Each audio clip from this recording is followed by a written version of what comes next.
மூகம் கரோதி வாசாலம் பங்கும் லங்கயதே கிரிம் யத்கிருபாதமகம் வந்தே பரமானந்த மாதவம். யம் பிரம்மா வருணேந்திர ருத்ரமருதக ஸ்துன்வந்தி திவ்யைஸ்தவைகை வேதை சாங்கபதக்ரமோபனிஷதை காயந்தி யம் சாமகாஹ தியானாவஸ்திததத்கதேன மனசாம் பஷ்யந்தி யம் யோகினோ யஸ்யாந்தம் ந விதுசுராசுரகணா தேவாய தஸ்மை நமக தேவாய தஸ்மை நமக. 26 ஸ்லோகம் பார்த்துருக்கோம் இது வரைக்கும். அதை சுருக்கமாக பார்த்துட்டு அப்புறம் 27 படிக்கலாம். ஸ்ரீமத் பகவத்கீதை 2வது அத்தியாயம் சாங்கிய யோகம். இதில் நாம் 26 ஸ்லோகம் வரைக்கும் பார்த்துருக்கோம். இந்த அத்தியாயத்தில் ஃபஸ்ட்டில் அர்ஜுனன் சிஷ்யனாக மாறுகிறான். 2வது ஆத்ம தத்துவத்தை உபதேசிக்கிறாரு. பிறகு கர்மயோகம், பிறகு ஞான பலன். இப்போ ஆத்ம தத்துவம் கிட்டத்தட்ட நெருக்கி உபதேசம் பண்ணி முடிச்சிட்டார். திருப்பி அனாத்ம தத்துவத்தை கொஞ்சம் சொல்லி இதை நிறைவு பண்ணுவார். பிறகு தர்மத்தை பற்றியும் கர்மயோகத்தை பற்றியும் பேச போகிறார். நம்ம ஆத்ம தத்துவத்தில் ஆரம்பத்தில் ஞானந்தான் துயரத்தை முழுமையாக போக்கும் சொன்னார். ஆத்ம ஞானம் ஒன்று தான் முழுமையான துயரத்திலிருந்து விடுதலை கிடைக்கும். எல்லா துயரத்துக்கும் காரணம் அறியாமை. சாதாரண உலக வழக்கில் ஒவ்வொரு துயரத்திற்கும் ஒரு காரணம் இருக்குது. ஆனால் ஃபண்டமெண்டல் காரணம் அறியாமை. எதை பற்றி அறியாமை? நம்மை பற்றி அறியாமை. பொதுவாக சொல்லலாம், நம்மை பற்றி அறியாமை, கடவுளை பற்றி அறியாமை, அல்லது பிரம்ம தத்துவத்தை பற்றி அறியாமை. இந்த அறியாமை நீங்குச்சின்னு சொன்னால் அனைத்து ஞானம் வரும். ஞானத்தினால தான் அறியாமல் நீங்க முடியும். அப்படி ஞானம் வந்தாச்சுன்னா துயரத்துக்கு காரணமான அறியாமை நீங்கும் பொழுது துயரமும் நீங்கிடும். அப்போ தன்னை பற்றிய ஞானத்தை போதிக்கிறதுக்கு ஆத்ம தத்துவத்தை சொன்னார். ஆத்மா அழியாது, ஆத்மா நித்தியமானது, ஆனால் உடலோ அனித்தியமானதுன்னு சொல்லி ஆரம்பித்தார். நீ இந்த அரசர்கள்லாம் உடல் போனாலும் கூட நாம் எல்லாம் அழிகிறது இல்லைன்னு சொல்லி ஆரம்பித்தார். பிறகு இல்லை, நான் உடல் அழியுறதுனால தான் கவலைப்படுறேன், ஆத்மா அழியாதுங்க எனக்கு தெரியும் அப்படின்னு ஒருவேளை சொல்லிடுவானோன்னு சொல்லிட்டு என்ன பண்ணார், உடல்ங்கிறது அனாத்மாங்கிறது அப்படி தான் இருக்கும், அழியத்தான் செய்யும், அதன் ஏற்றுக்கொள்ளணும். அனாத்மாவினுடைய தர்மம், இந்த உடலினுடைய தர்மம் இருமைகளை பெறுவது தான். இருமைகள் இந்த உடலுக்கு வந்தே ஆகும். குளிர் வெப்பம் எப்படி வருதோ அது மாதிரி இன்ப துன்பம், லாப நஷ்டம், வெற்றி தோல்வி எல்லாம் இந்த அனாத்மாவுக்கு வரும். அதை முடிஞ்ச அளவுக்கு மாற்றலாம், ஆனால் முடியாத பட்சத்தில் சகித்து கொள்ளும். முக்கியமான பண்பு துயரம் போகணும். நீ எதெல்லாம் நினச்சிக்கிட்டு துயரம் படுறியோ அதெல்லாம் அர்த்தமற்றதுன்னு சொல்கிறார். அதான் காரணம். நாம் ஒவ்வொரு விஷயத்துக்கும் ஒரு துயரத்துக்கு ஏதாவது ஒரு சாக்கு சொல்லுவோம். எனக்கு இதனால தான் கஷ்டம், அதனால தான் கஷ்டம்னு சொல்லி. அடிப்படையாக பார்த்தா உடலை வச்சு வரும், இல்லாட்டி உயிரை வச்சு வரும். பொதுவாக பார்த்தீங்கன்னா இது 2 நாளும் நீ கவலைப்படக்கூடாது. ஆத்மா அழியாது, கவலைப்படாத. உடல் அழியும், அதை ஏற்றுக்க. ஏற்று பழகி இருமைகளை சகித்து கொண்டு பழகினால் உனக்கு தகுதி கிடைக்கும்னாரு. பிறகு ஆத்மா சத்தியம், அனாத்மா மித்தியம்னு ஒரு கருத்து வந்துச்சு. இது முக்கியமான கருத்து. இருப்பதை இல்லாமல் செய்யவே முடியாது, இல்லாததை புதுசாக உருவாக்க முடியாது. இது ஒரு பெரிய லாஜிக், சயின்டிஃபிக் உண்மை. இது இருக்கிற பொருளை அவங்களால் அழிக்கவே முடியாது, மாற்றத்தே முடியும். இல்லாத ஒன்று உற்பத்தி பண்ண முடியாது. இல்லை மந்திரவாதியெல்லாம் கையில் எப்படின்னு ஒன்று பழம் வந்து சேருதே, எங்கேயாவது இருக்கிறத இங்கே கொண்டு வர முடியும், நீங்கள் புதுசாக கிரியேட் பண்ண முடியாது. எங்கேயாவது இருக்கிறத கொண்டு வர முடியுமே ஒழிய. சொல்லுவாங்க சில பேர் இப்போ கையில் ஒரு தாலி கொடுப்பாங்களாம், தாலி கடையில் வாங்கியிருக்குவான், கடையில் வாங்கி சீலெல்லாம் இருக்கும், அதை ரூமில் வச்சுருப்பார். அவருக்கு என்ன ஒரு சக்தி வரும்னா அங்கேருந்து இங்கே கொண்டு வர சக்தி அவருக்கு கிடைக்கும். இன்னும் சில பேர் சொல்லுவாங்க, சில சித்தர்களுக்கு என்ன பண்ணுவாங்கன்னா குபேரனுடைய இதில் அப்படி தனியாக ஒதுக்கி வச்சுருப்பாராம் அவர். சில சித்த புருஷர்கள் தபசிகளுக்கு வேணுங்கிறத கொடுக்கறதுக்குன்னு ஒரு எக்ஸ்ட்ரா ஒரு ஸ்டாக் இருக்குமா. இல்லை தபஸ் பண்ணிட்டார், அவர் வேண்டியதுன்னா நினச்சவொன்னே அவர் கைக்கு வந்துடுமா. அதுவும் புதுசாக வர்றதில்லை, எங்கே இருந்தோ இருக்கிறதே வரும். இல்லாததற்கு இருப்பு இல்லை, இருப்பது இல்லாமல் போவதும் இல்லை. இது தத்துவதரிசிகளுக்கே புரியும்னார். இது ஆத்மா சத்தியம், அனாத்மா மித்தியம். இருப்பது மாதிரி தெரிகிறதெல்லாம் தோற்றமே ஒழிய உண்மையில் அல்ல. இந்த கருத்து 16வது ஸ்லோகத்தில் முக்கியமாக பார்த்தோம். பிறகு ஆத்மா அழிவற்றதுங்கிறது பல காரணம் சொன்னார். சர்வ வியாபின்னு ஒரு காரணம் சொன்னார். எங்கும் நிறைந்த ஒரு பொருள் இருந்ததுன்னா அதை தவிர வேற ஒரு பொருள் இல்லைன்னா அதை எப்படி அழிக்க முடியும்? அழியாதது காரணம் சர்வ வியாபின்னார். எல்லா இடத்துலையும் இருக்கு, அதை தவிர வேற ஒன்றுமே இல்லை. அழிக்கிறதுக்கு இன்னொரு ஆள் வேணும்ல, இடமே இல்லையே. அப்படிங்கும்போது எப்படி அழிக்க முடியும்? அது ஒரு காரணம் சொன்னார். பிறகு இன்னொரு துக்கம் எதுக்கு போடுவோம்னா, நான் செய்கிறேன் செய்யலைன்னு ஒரு துக்கம் வரும். இது அனுபவிக்க முடியுது அனுபவிக்க முடியலைன்னு துக்கம் வருது. இதனாலே வருதா இல்லையா? கர்த்தா நான் செய்கிறேன், நல்லா செஞ்சால் ஒரு கர்வம், நல்லா செய்யலைன்னா குற்ற உணர்வு. ஒன்று அனுபவிச்சா ரொம்ப சந்தோஷத்தை அனுபவிக்கிறது, அனுபவிக்க முடியலேன்னு ஒரு கவலை. அதனால் கர்த்தா அகர்த்தா அபோக்தான்னார். கர்த்தானா செய்பவன், போக்தான அனுபவிப்பவன். இந்த இன்ப துன்பத்தை அனுபவிப்பவனும் ஆத்மா அல்ல, நல்லா செய்கிறது நல்லா செய்யலை செய்பவனும் ஆத்மா அல்ல. அது ஆத்மாவுக்கு சேராது, அது அனாத்மாவினுடைய தர்மம் சொல்லி அதனால் நீ கவலைப்படாதேன்னாரு. பிறகு செய்வதும் இல்லை செய்ய தூண்டுவதும் இல்லை. நான் செய்கிறது இல்லை ஆனால் தூண்டிக்கிட்டு இருக்கேன்னு சொன்னால் அதுவும் தப்பு. ஏன்னா சில பேர் நம்ம செயல் செய்ய மாட்டோம். கம்பெனின்னா கம்பெனி முதலாளி போய் எல்லாத்தையும் செய்ய மாட்டார். அவர் என்ன பண்ண உட்காந்துருப்பார், இருக்கிற இடத்துல எல்லாத்தையும் வேலை வாங்குவார். அதுவும் செயல் தானே. நான் இன்னைக்கு வேலை சரியாக வாங்கலை, இன்னும் நல்லா வாங்கிட்டேன், நான் வேலை வேணாலும் செய்ய மாட்டேங்கிறான். தூண்டக்கூடிய செயலையும் துக்கம் வருது. அதனாலையும் நீ துக்கப்படக்கூடாது, ஏன்னா அதுவும் ஆத்மாவுடைய தர்மம் இல்லைன்னு சொன்னார். பிறகு மரண தத்துவத்தை சொல்லும் பொழுது, இந்த மரண தத்துவங்கிறது ட்ரெஸ்ஸை மாற்றுறது மாதிரினார். சட்டை கிழிஞ்சு போச்சுன்னா தச்சு போடுவோம் ஓரளவுக்கு. இப்போலாம் தைக்கிறதெல்லாம் கிடையாது, பழசாச்சுனாலே தூக்கி போட்டுறோம். அந்த காலம்தான் தச்சு போடுறதெல்லாம். ஆனால் உடம்பை தைக்கிறோம், உடம்பு இப்போ தான் ரொம்ப தைக்கிறோம், அந்த காலத்தில் கூட தைக்க மாட்டோம். என்ன கடைசி வரைக்கும் முயற்சி, என்னென்ன தையல் போடணுமோ அத்தனை தையலையும் போட்டு கிழிச்சு எல்லாத்தையும் பார்த்து முடியலைன்னா நம்ம தூக்கி போட வேண்டியதில்லை, அது தூக்கி போட்டு போயிடும். வேறு உடம்பு ரெடியாக பண்ணி வச்சுருக்குமா சொல்கிறாங்க. இந்த உடம்பு விட்டு போகும்போதே அந்த விதி முடிகிற காலத்தில் இன்னொன்று தயார் நிலையில் இருக்குமா அங்கே போய் சேர்றதுக்கு. அப்போ தான் கிளம்புமா அதை எடுத்து. நம்ம சட்டை கிழிஞ்சவொன்னே போய் புதுசாக கடையில் வாங்குறதில்ல, வாங்கி பீரோவில் வச்சுருப்போம். கிளிய போகுது பழசாக போச்சுன்னா எக்ஸ்ட்ரா 2-3 ரெடியாக வச்சுருப்போம் நம்ம. அது மாதிரி இந்த உடையை மாற்றுறது மாதிரி உடலை மாற்றுகிறதுன்னு சொன்னார். இது ஒரு தத்துவம் சொன்னார். பிறகு பஞ்சபூதங்களால் ஆத்மாவை அழிக்க முடியாது, இருக்கிறதே பஞ்சபூதம்தான்.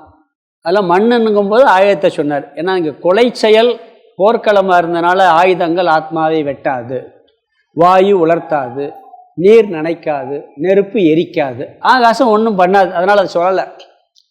பஞ்சபூதங்கள்னு இருக்கிறது என்ன இருக்கு? அத்தோடு வேறு ஏதாவது இருக்கா? இந்த பிரபஞ்சத்தில் பஞ்சபூதத்தோடு வேறு ஏதாவது இருக்கா? அதனால் ஒன்றும் பண்ண முடியாதுங்க. பிறகு இன்னொன்று சொன்னார், ஆத்மாவே அதனால் பண்ண முடியாதபடி இருக்குன்னார். ஆத்மாவை வெட்டாதுன்னாரு, வெட்டப்படாததுன்னாரு. பிறகு ஆத்மா வெட்டப்படாததுன்னாரு. அந்த அளவுக்கு அப்படி இருக்குது, அழிக்க முடியாதபடி இருக்குது அப்படின்னு சொன்னார். கடைசியில் 25வது ஸ்லோகத்தில் புலன்களுக்கும் மனதிற்கும் எட்டாததாக இருக்கிறது. இதுதான் ஒரு விஷயம். மனசுக்கு எட்டாதுன்னா புத்திக்கும் எட்டாது, இந்திரியங்களுக்கு இந்திரியங்களுக்கு எட்டாது பரவாயில்ல, புத்திக்கு எட்டாததுன்னா எதுக்கு நீங்கள் உபதேசம் பண்ணுறீங்க? புரிஞ்சுக்கிறதுக்கு தானே உபதேசமே, புரிஞ்சுக்கிறதுக்கு தான் உபதேசம். அது புத்திக்கே எட்டாத போய் அப்புறம் எதுக்கு உபதேசம்லாம் பண்ணிக்கிட்டு இருக்கணும்? புத்திக்கு எட்டாதுன்னு புரிஞ்சுக்கிற முடியும். புத்திக்கு எட்டாத மாதிரி இருக்குது, ஆனால் அது ஒரு வித்தியாசமாக தான் இருக்காது. அது போக போக புரியும். பின்னாடி சொல்ல போகிறார் அடுத்த ஸ்லோகத்தில், பெரிய ஆச்சரியமான ஒரு விஷயம் சொல்ல போகிறார். அதை அதனால் புலன்களுக்கு மீட்டு எட்டாது. ஏன் புலன்களுக்கு எட்டாதுன்னா, எல்லாமே இந்த இந்திரியங்கள் மூலமாக பார்த்து அறிஞ்சுக்கிறோம்.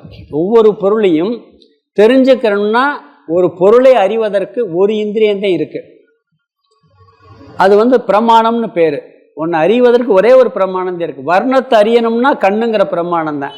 நான் பேசுகிறத கேட்கணும்னா காதை பற்றிட்டு கண்ணை மட்டும் திறந்து வச்சுட்டா கேட்குமா? கண்ணை திறந்து வச்சுட்டு காதை பொத்திக்கிறேன், கண்ணில் கேட்குறேன்னா முடியுமா? முடியாது. கேட்குறதுன்னா காது தான் வேணும். கண்ணு பார்க்கறதுக்கு தான். ஸ்பர்ஷம் தொட்டு உணர்றதுன்னா குளிர் வெப்பத்தை உணர்றதுன்னா ஸ்பர்ஷம் தான், வேற கருவி கிடையாது. இப்படி ஒவ்வொரு அறிவை பெறுவதற்கு ஒரு கருவி படைச்சிருக்காரு.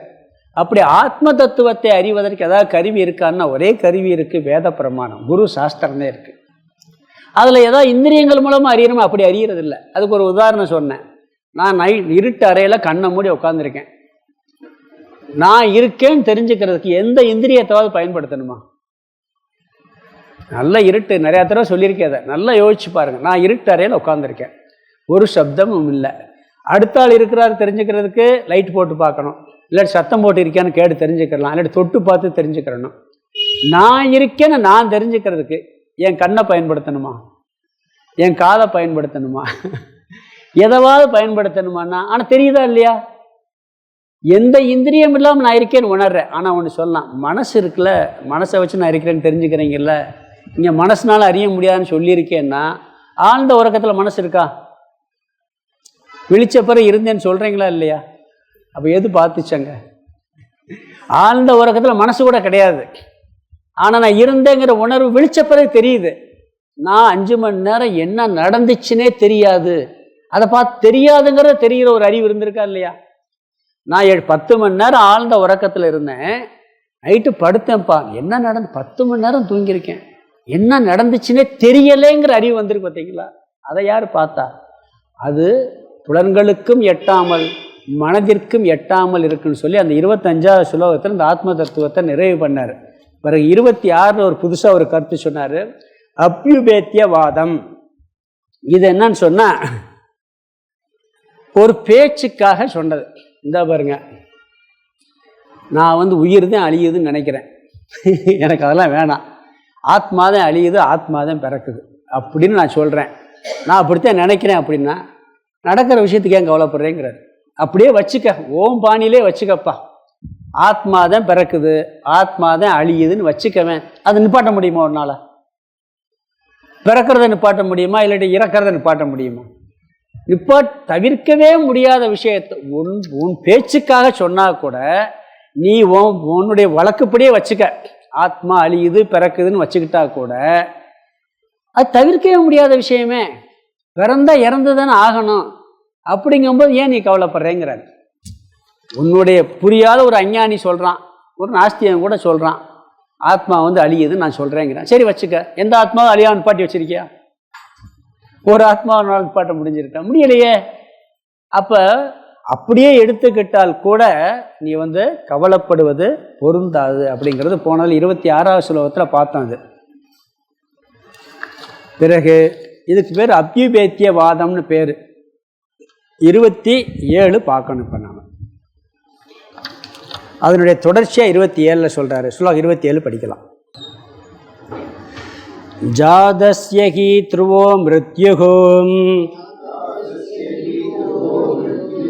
த்ருவம் ஜன்ம மிருதஸ்ய ச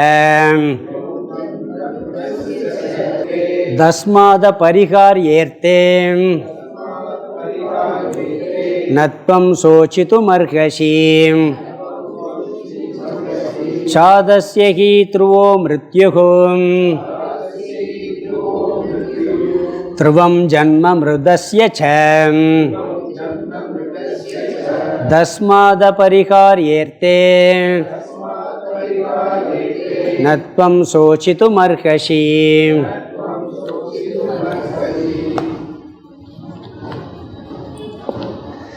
இங்கே மாற்றவே முடியாத, தவிர்க்கவே முடியாத விஷயத்தில் நீ துக்கப்படுவதால் என்ன பிரயோஜனம் கேட்குறார். சென்ற ஸ்லோகத்தில் சொன்ன விஷயத்தினுடைய தொடர்ச்சி. அதாவது ஆத்மா அழியாது, ஆனால் அந்த அனாத்மா, அந்த உடல் அழிவது நிச்சயம். இந்த அனாத்மாவாகிய இந்த உடல் அழிவதை நம்ம அனுபவபூர்வம் பார்க்குறோமா இல்லைங்களா? இந்த அனாத்மா தான் உயிர்னு வச்சுக்கோங்க, ஆத்மானே வச்சுக்கோங்க. இது அழியிறத பண்ணில் பார்க்கலையா? கட்டாயம் பார்க்குறோம். ஆனால் இறந்தவன் பிறப்பானாங்கிறது நம்மளுக்கு தெரியுமா? பிறந்தவன் இறப்பாங்கிறது நம்ம அனுபவத்திலே பார்க்குறோம். உண்மையா இல்லையா? யாராவது பிறந்தவங்க இறக்காமல் இருந்திருக்காங்களா? இல்லை. ஆனால் இறந்தவன் பிறப்பாங்கிறது தெரியுமா? தெரியாது. ஆனால் அதுவும் நிச்சயங்கிறார் இங்கே. அதுக்கு பிரமாணம் எதுன்னா சான்றோர்கள் சொல்லியிருக்காங்க, பெரியவங்க சொல்லியிருக்காங்க, சாஸ்திரம் சொல்லியிருக்கு. ஆனால் பிறந்தவன் கட்டாயம் இறந்து தான் ஆவான். நாம் இந்த உலகத்தில் எதற்கு பிறந்திருக்கோம்னு கேட்டால் என்ன சொல்லுவோம்? பொதுவாக நான் ஒரு லட்சியத்தை சாதிக்க பிறந்திருக்கேன் சொல்லுவோமா இல்லைங்களா? நான் டாக்டராக படிக்கணும்னு பிறந்திருக்கேன், இல்லைன்னா அந்த லட்சியம் இந்த லட்சியம், நான் இல்லை எப்படியாவது முதலமைச்சர் ஆகணும்னு பிறந்திருக்கேன், ஏதாவது சொல்லலாம். ஆனால் எதுக்கு பிறந்திருக்கேன் தெரியுமா? சாகிறதுக்கு பிறந்திருக்கேன். அதை மாற்ற முடியுமா? எல்லாம் பிறந்தாச்சுன்னா இறந்துதான் ஆகணும். பிறந்தாச்சுன்னா முடிவு என்ன? இறப்பு கட்டாயம் நிச்சயம். அதை மாற்ற முடியுமா? நான் அதுக்கு பிறந்திருக்கேன் எதுக்கு பிறகு சொல்லலாம். ஆனால் எதுக்கு பிறந்திருக்கோம்? கட்டாயம் மரணம் அடைவதற்கு தான் பிறந்திருக்கு. அதை மாற்றவே முடியாதே அப்படிங்கிறார் அவர். பிறந்தது இறப்பதற்காகத்தான், மாற்றவே முடியாத விஷயம். அதான் சொல்றார், ஜாதஸ்யஹி துருவே மிருத்யுஹு. பிறந்தவன் இறப்பது நிச்சயம் என்றோம். பிறந்தவனுக்கு இறப்பு கட்டாயம் நிச்சயம்ங்கிறார். இது வரைக்கும் இந்த உலகத்தில் பிறந்தவங்க யாராவது ஒரு ஆள் இருந்திருக்கான்னு சொல்லுங்க. இருந்திருக்காங்களா? அவதார புருஷர்களே இருந்திருக்காங்களா? இல்லையே. ராமருடைய உடம்பும் போச்சு, கிருஷ்ணர் உடம்பும் போச்சு, 10 அவதாரம் எடுத்திருக்காரு. அந்த உடம்பு ஏதாவது இருக்கா? இல்லை. அப்போ பிறந்தவங்க கட்டாயம் இறக்குறாங்க. வள்ளுவர் கூட இந்த துறவியினுடைய லட்சணம் சொல்லும்போது இறந்தவங்களை தான் கணக்கிட முடியாதுங்கிறார். துறந்தார் பெருமை துணை கூறின் வையத்து இறந்தாரை எண்ணிக்கொண்டற்றுங்கிறார். எண்ண முடியாதது எதுன்னா இதுவரைக்கும் பிறந்து இறந்தவங்களை தான் எண்ண முடியாதுங்கிறார். அப்போ கட்டாயம் இறப்பு என்பது நிச்சயம். நிச்சயமான ஒரு விஷயத்தை குறித்து நீ வருத்தப்படுகிறாய்ங்கிறார் அவர். பிறந்தவன் இறப்பது நிச்சயம் அன்றோ அப்படின்னு சொல்கிறார். இது வள்ளுவரும் சொல்லியிருக்கிறார். பிறகு அது நமக்கு அனுபவத்திலையும் பார்க்குறோம். அனுபவத்தில் பார்க்குறோமா இல்லையா? அறிவுக்கும் புரியுது, அனுபவத்திலையும் பார்க்குறோம். யாராவது பிறந்தவங்க இறக்காமல் இருந்து நம்ம அனுபவத்தில் கிடையவே கிடையாது. அனுபவத்திலையும் உண்மை, சாஸ்திரமும் சொல்லுது. சரி, இறந்தவன் பிறப்பாருங்கிறது எப்படி தெரியும்? நம்ம போய் பார்த்துருக்கோமா? இறந்தா கூட நம்மளுக்கு தெரியாது. பிறந்த பிறகு ஞாபகம் வர்றதில்லை. முன் ஜென்மம் ஞாபகம் வரதா? வர்றதில்லை. இதுக்கு எது பிரமாணம் அப்படின்னா, சான்றோர்களும் சொல்லியிருக்காங்க, சாஸ்திரமும் சொல்லுது. இறந்தவன் கட்டாயம் பிறப்பான் ஞானம் அடையும் வரை. அதைத்தான் சொல்கிறாருங்க, துருவம் ஜன்ம மிருத்தஸ்யச்ச. அதாவது இறந்தவனுக்கும் பிறப்பு நிச்சயம்ங்கிறார். எப்படி பிறந்தவனுக்கு இறப்பு நிச்சயமோ, இறந்து விட்டால் பிறப்பு நிச்சயம். யாருக்கு பிறப்பு இல்லை? நம்மளுக்கெல்லாம் இல்லை. எனக்கு கீதை படித்தாச்சுனால உறுதியாக பிறப்பு விட்டு போயிடலாம். அதனால் மாணிக்க வாசகர் உறுதிப்படுத்துகிறார், பிறந்தவனுக்கு இறப்பு நிச்சயம்ங்கிறத. எல்லா பிறப்பும் பிறந்து இழைத்தேன்கிறார். அங்கே ஒரு வார்த்தை சொல்கிறார், பிறந்து இழைத்தேன்னு என்ன? புல்லாகி பூடாயின்னு சொல்லிட்டார். அத்தனை பிறவையும் பிறந்து இழைத்தேன் அவரே சொல்கிறார். அவருக்கு தெரிஞ்சிருக்கு, நம்மளுக்கு தெரியலை. ஞானிகளுக்கு தெரிஞ்சிருக்கலாம், நம்மளுக்கு தெரியலை. அப்போ இறந்தால் பிறப்பது நிச்சயம். திருவள்ளுவர் ஒரு குறளில் சொல்கிறார், ஒருமைக்கண் தான் கற்ற கல்வி ஒருவருக்கு எழுமையும் ஏமா புடைத்துங்கிறார். அங்கே கல்வியினுடைய பெருமையை சொல்கிறதுக்காக சொன்னாலும் கூட கற்ற கல்வி 7 பிறப்பு இருக்குன்னு சொல்லிட்டார்ல. அப்போ பிறப்பு இருக்குங்கிறது அவர் நிச்சயப்படுத்துகிறார். இறந்தவனுக்கு பிறப்பு உண்டுங்கிறத நம்ம அனுபவத்தில் பார்க்கல, சாஸ்திரம் சொல்லுது, சான்றோர்கள் சொல்லியிருக்கிறாங்க. அதை வச்சு இங்கே என்ன சொல்கிறார்? துருவம் ஜன்ம மிருத்தஸ்ய ச. இறந்தவனுக்கும் பிறப்பு நிச்சயம் அண்டோ அப்படிங்கிறாரு.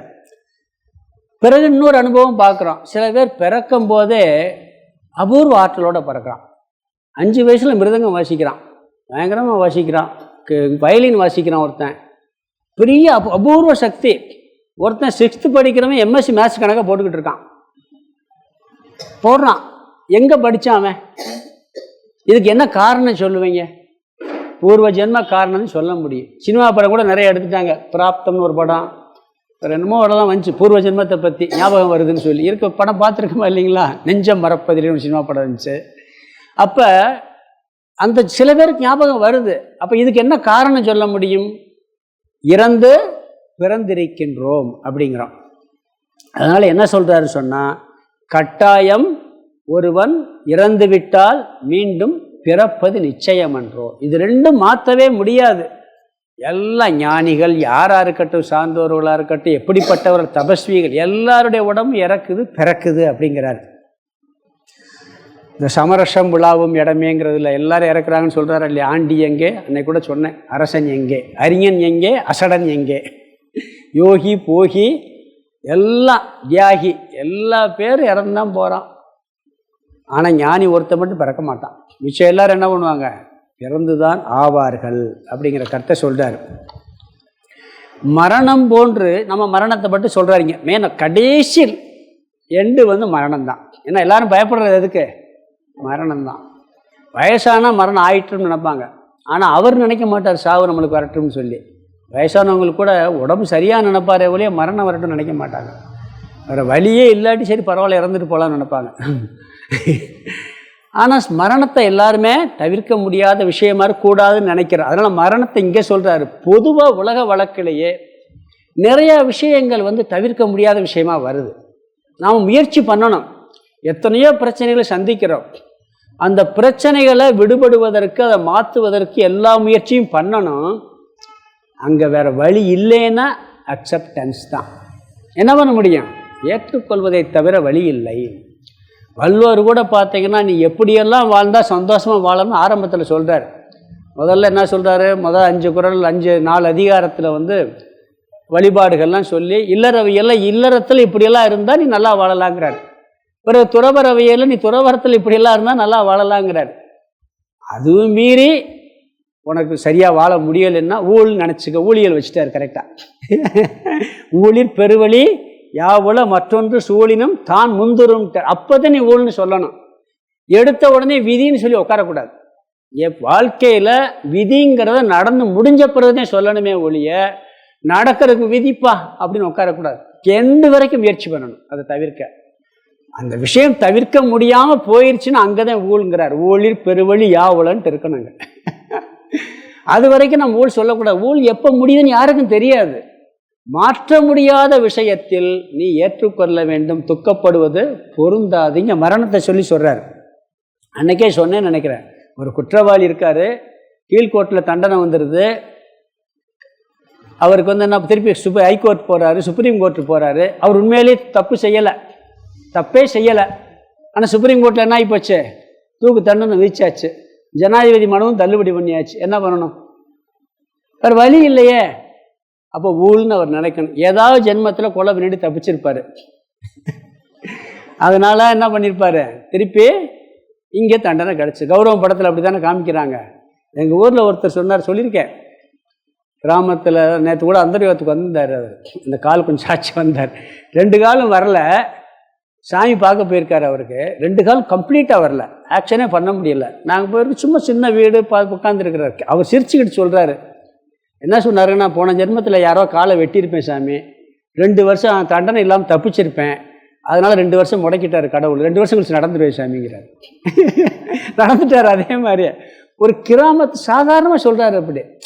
அப்படி நினச்சிட்டு ஏற்றுக்கிட்டு போகிறத தவிர வழி இல்லை. ஏதோ செய்த பாவம் புண்ணியம் இது 2 வேலை செய்யும். அது எப்போ? முயற்சி முடியாது, அது ஃபுல் ஸ்டாப். அங்கே ஒன்றும் பண்ண முடியாத பட்சத்தில். அது மாதிரி இங்கே மரணம் என்பது கட்டாயம் தவிர்க்க முடியாது. அதனால் என்ன பண்ணுறாரு? நீ ஏற்றுக்கொண்டு தான் ஆக வேண்டும். வள்ளுவர் இந்த உடலை பற்றி சொல்லும் பொழுது உலகத்தினுடைய பெருமையவே சொல்றார். நெருநல் உளனொருவன் இன்று இல்லை என்னும் பெருமை உடைத்து உலகுங்கிறார். நேற்று இருந்தவன் இன்னைக்கு இல்லைங்கிறது பெருமையா பூமிக்கே. மரணம்ங்கிறது பூமிக்கே பெருமைங்கிறார் அவர். அதை நம்ம அக்செப்ட் பண்ணுறதுல ஒரு என்ன வழி இருக்குது? ஒருவனுக்கு விதி முடிஞ்சிருச்சுன்னா நீங்கள் ஒரு நாள் கூட அவரை எக்ஸ்டெண்ட் பண்ண முடியாது.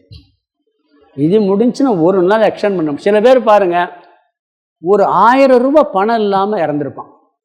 வெறும் 1000 ரூபா பணம் இல்லாமல் இறந்துருப்பான். இன்னொருத்தர் 50 லட்சம் செலவழித்து இறந்துருப்பார். வெறும் 1000 ரூபாய் இல்லாமல் இறக்குறவங்களும் உண்டு, 50 லட்சம் செலவழித்து இறக்குறவங்களும் உண்டு. 2 பேரும் விதி முடிஞ்சு போச்சு, அவ்வளோதான். சொல்லலாம் 1000 ரூபா பிழைக்க வச்சிருப்பான்னு சொல்லுவான். அந்த நேரம் அவனுக்கு இல்லாமல் போயிருக்கும். ஒரு கதை படித்தேன். ஒரு டாக்டர் ஒரு இடத்துல ஒரு காற்று பேஷண்ட்டு ஆஸ்பத்திரியில் இருக்காங்க. அங்கே வேறு மருந்து இதெல்லாம் கிடைக்காது. ஒரு இன்ஜெக்ஷன் போடணும். இப்போ எல்லாம் நிறையா வந்துருச்சு இன்ஜெக்ஷன். அவனுக்கு ஹார்ட் அட்டாக் வந்துருச்சு. மருந்து வாங்கிட்டு பக்கத்து கடையில் அந்த இன்ஜெக்ஷன் இல்லை. அந்த இன்ஜெக்ஷன் 2000 3000. உடனே என்ன பண்ணுறாரு இவர்? என்ன பண்ணியிருக்கிறாரு? இல்லைன்னு சொன்ன உடனே போட்டாகணும். இப்போ எங்கெங்கே ஃபோன் பண்ணியிருக்காரு, அந்த ஏதோ ஒரு இடத்துல இருக்கு, நான் போய் வாங்கிட்டு வரேன். ஆனால் விலை 10,000 சொல்கிறாரு. அப்படின்னு சொல்லி போய் வாங்கிட்டு போட்டு பிழைக்க வச்சிடறாரு. காலையில் ஆஸ்பத்திரி எல்லோரும் கரு பேச்சு குத்திருக்காங்க. அந்த டாக்டர் இறந்து போயிட்டாராம்.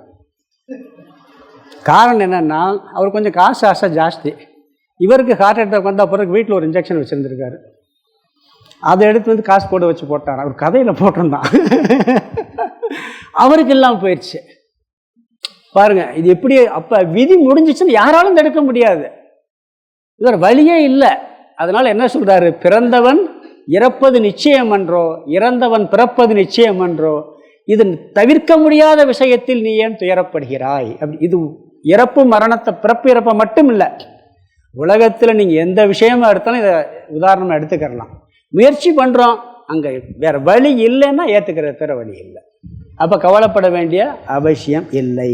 தஸ்மாத் அபரிகார்த்தே அர்த்தே, ஆகவே மாற்ற முடியாத விஷயத்தில், பரிகாரமே தேட முடியாத விஷயத்தில் நத்தம் சோச்சித்தும் அர்கசி, நீ வருத்தப்படுவது பொருந்தாது அப்படிங்கிறார். இப்போ நம்ம நவகிரக தோஷம், நீங்கள் ராகு தோஷம், சனி தோஷம் பரிகாரம் செய்கிறோம். இங்கே என்ன சொல்கிறார்? எந்த பரிகாரமும் செய்ய முடியாத சூழ்நிலை வந்துருச்சுன்னு சொன்னால் நீயே அங்கே ஏற்றுக்கொள்ள வேண்டும். சோசியர் வந்து சில விஷயத்துக்கெல்லாம் பரிகாரம் சொல்லுவாங்க. இந்த பரிகாரம் பண்ணால் சரியாப்போம், அந்த உண்மைகள் மாறுறதும் உண்டு. சில சோசியர் சொல்லியிருக்காங்க, பார்த்துருக்கேன். இதுக்கு பரிகாரமே இல்லைன்னு சொல்லுவாங்க. சில பேர் சொல்லியிருக்காங்க, பார்த்துருக்குறேன். ஒருத்தருக்குள்ள ஒரு ஜோசியர் சொன்னார், இந்த சிறுவாலையில் ஒரு ஜோசியர் சொன்னார். அவர் பெரிய கோடீஸ்வரன். டாக்டர் ஒரு வலி வருது வயிற்றில், என்னன்னு கண்டுபிடிக்க முடியல, வலி வருது. டாக்டர்களும் கண்டுபிடிக்க முடியல, நீக்கவும் முடியலை. பரிகாரம் இருக்கான்னு உங்களுக்கு பரிகாரம் இல்லை, பூர்வ ஜென்ம பலன் இதை அனுபவிச்சே அவனு சொல்லி ஒரு கதை சொல்லியிருக்காரு. அவர் பெரிய ஒரு ஞானி மாதிரி அந்த ஜோசியர். சில விஷயம் அப்போ அவர் அக்செப்ட் பண்ணணும். பரிகாரமே தேட முடியாத விஷயத்தில் நீ ஏற்றுக்கொள்வதை தவிர வேறு இல்லை. எல்லாத்துக்கும் பரிகாரம் தேடிடலாம், மரணத்துக்கு பரிகாரம் தேடவே முடியாது. தேட முடியுமா? முடியாது. சரி, மரணம் நிச்சயமாகி போச்சு, அதை தடுக்க ஏதாவது வழி இருக்கான்னா இருக்கு. பிறக்காமல் இருக்கணும். பிறந்துட்டா இறந்துருவான், மீண்டும் பிறக்காமல் இருந்தால் இறக்க மாட்டான். அதுக்கு என்ன வழி? ஞானம்தான். வேண்டுங்கால் வேண்டும் பிறவாமை, மற்றது வேண்டாமை வேண்ட வருங்கிறார். அதாவது பகவானிடம் கேட்க வேண்டியது என்னவா? பிறவாமையை தான் கேட்க முடியுமா? இரவாமையை கேட்க முடியுமா? யாராவது இரவாமையை கேட்டுருக்காங்களா? என்ன சொல்கிறார் பாருங்க, வேண்டுங்கால் வேண்டும் பிறவாமைங்கிறார். நீ வேண்டதுன்னா பிறவாமையை வேண்டுங்கிற. இரவாமை வேண்டும் எங்கேயாவது கேட்டிருக்குமா? அவ்வையோட என்ன சொல்கிறாப்புல, வேண்டும் வேண்டும் பிறவாமை வேண்டும், மீண்டும் பிறந்தால் உன்னை மறவாமை வேண்டும். இரவாமை வேண்டும் எங்கேயாவது கேட்டிருக்காங்களான்னு பாருங்க. ஏன்னா அது முடியாது, இறக்காமல் இருக்க முடியாது. யாராவது கேட்டிருக்காங்களான்னு பாருங்களேன். வள்ளுவர் கூட அப்படித்தான் சொல்லியிருக்காரு, வேண்டுங்கால் வேண்டும் பிறவாமை, அது மற்றது வேண்டாமை வேண்ட வருங்கிறார். எனக்கு மற்ற எதுவும் வேணான்னு சொன்னால் உனக்கு பிறவாமை வந்துருங்கிறார். அதுக்கு ஞானம் தான் வேணும். மற்றது வேண்டாமைன்னா ஞானம் வந்தாத்தே வேண்டாமை வருங்கிறார். அதனால் என்ன சொல்கிறாருன்னு சொன்னால், இந்த இறப்பு என்பதை தவிர்க்கவே முடியாது, எல்லாம் விதி வசம்தான். அதனால தான் யாருமே பிறவாமை வேண்டும்னு கேட்டிருக்காங்களே ஒழிய இரவாமை வேண்டுங்கிற வார்த்தை சொன்னதே கிடையாது. ஆனால் ஞானம் வந்தால் பிறவாமல் இருக்க முடியும். ஆனால் பிறந்து விட்டால் இறப்பு நிச்சயம், இதை மாற்ற முடியாது. வந்த துன்பம் எதுவென்றாலும் வாடி நின்றால் ஓடுவதில்லை. மயக்கமா கலக்கமாங்கிற பாட்டில் வரி வரும். வந்த துன்பம் எதுவென்றாலும் வாடி நின்றால் ஓடுவதில்லை. அதனால் நீ வாட வேண்டாம், துயரப்படாதேன்னு சொல்லி இந்த சுலோகத்தில் முடிக்கிறாரு. சுலோகத்துக்கு அர்த்தம் பார்த்துடலாம். ஜாதஸ்யஹி த்ருவோ மிருத்யுகு, ஜாதஸ்யஹி பிறந்தவனுக்கோ, மிருத்யுகு மரணம் இறப்பு என்பது அதுக்கு முதல் வார்த்தை த்ருவோ, திருவக நிச்சயம். பிறந்தவனுக்கோ இறப்பு நிச்சயம். ஜாதஸ்யஹி த்ருவோ மிருத்யுகுன்னா பிறந்தவனுக்கோ இறப்பு நிச்சயம், அதாவது மரணம் நிச்சயம். அடுத்த வரி, துருவம் ஜன்ம மிருத்தஸ்யச்ச, மிருதஸ்யச்ச இறந்தவனுக்கும். துருவம் ஜன்ம, ஜன்ம பிறப்பு, துருவம் நிச்சயம், இறந்தவனுக்கும் பிறப்பு நிச்சயங்கிறார். முதல் சொன்னது அனுபவம், ரெண்டாவது சொன்னது அனுபவம் கிடையாது, சாஸ்திர பிரமாணம், பெரியவங்க சொன்ன பிரமாணம். தஸ்மாத் ஆகவே, அபரிகார்த்தே, அபரிகாரியே, அபரிகாரியேன்னா பரிகாரம் செய்ய முடியாத, அபரிகாரியே பரிகாரம் செய்ய முடியாத அர்த்தே விஷயத்தில், துவம் நீ நது ந சோச்சித்து மர்கசி, துவம்னா நீ, பரிகாரம் செய்ய முடியாத விஷயத்தில் துவம் நீ, சோச்சித்து மருகசின்னு இருக்கு, அதுக்கு முன்னாடி நத்வம் இருக்குன்னா சோச்சித்து மருகசின்னு சேர்த்துக்கிறணும். வருத்தப்படுவது பொருந்தாது.